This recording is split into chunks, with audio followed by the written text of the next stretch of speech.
I don't remember so good what Bert said, but I remember he wanted me to say what was in the ink. I didn't see nothing in the ink, but Bert said there was pictures there. I couldn't see no pictures. I really tried to see.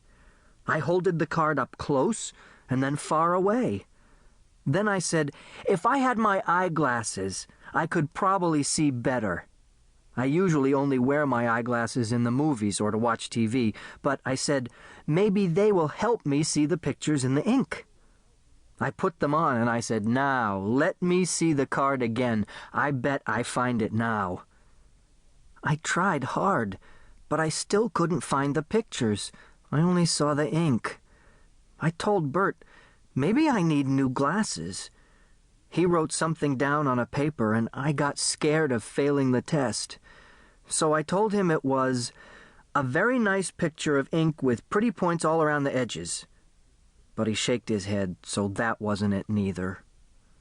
I asked him if other people saw things in the ink, and he said yes, they imagine pictures in the ink blot. He told me the ink on the card was called ink blot. Bert is very nice, and he talks slow, like Miss Kinnian does in her class, where I go to learn reading for slow adults. He explained me it was a raw shock test. He said people see things in the ink. I said, show me where. He didn't show me. He just kept saying, think. Imagine there's something on the card. I told him, I imagine a ink blot. He shaked his head, so that wasn't right either. He said, what does it remind you of? Pretend it's something. I closed my eyes for a long time to pretend, and then I said, I pretend a bottle of ink spilled all over a white card, and that's when the point on his pencil broke, and then we got up and went out. I don't think I passed the raw shock test. Third progress report. March 5. Dr. Strauss and Professor Niemer say it don't matter about the ink on the cards. I told them I didn't spill the ink on them, and I couldn't see anything in the ink. They said maybe they'll still use me. I told Dr. Strauss that Miss Kinnian never gave me tests like that, only writing and reading.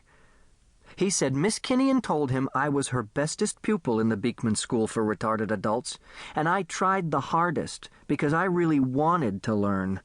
I wanted it more even than people who are smarter even than me. Dr. Strauss asked me, how come you went to the Beekman School all by yourself, Charlie? How did you find out about it? I said, I don't remember. Professor Niemer said, but why did you want to learn to read and spell in the first place? I told him, because all my life I wanted to be smart and not dumb, and my mom always told me to try and learn, just like Miss Kinnian tells me. But it's very hard to be smart, and even when I learn something in Miss Kinnian's class at the school, I forget a lot. Dr. Strauss wrote some things on a piece of paper, and Professor Niemer talked to me very serious. He said, you know, Charlie, we're not sure how this experiment will work on people, because we only tried it up to now on animals. I said, that's what Miss Kinnian told me, but I don't even care if it hurts or anything, because I'm strong, and I'll work hard. I want to get smart if they'll let me. They said they got to get permission from my family, but my Uncle Herman, who used to take care of me, is dead, and I don't remember about my family. I didn't see my mother or father or my little sister Norma for a long, long, long time.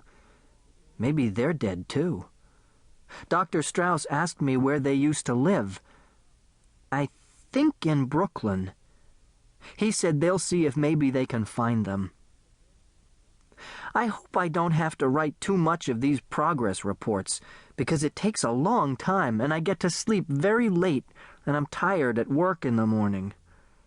Gimpy hollered at me because I dropped a tray full of rolls I was carrying over to the oven. They got dirty and he had to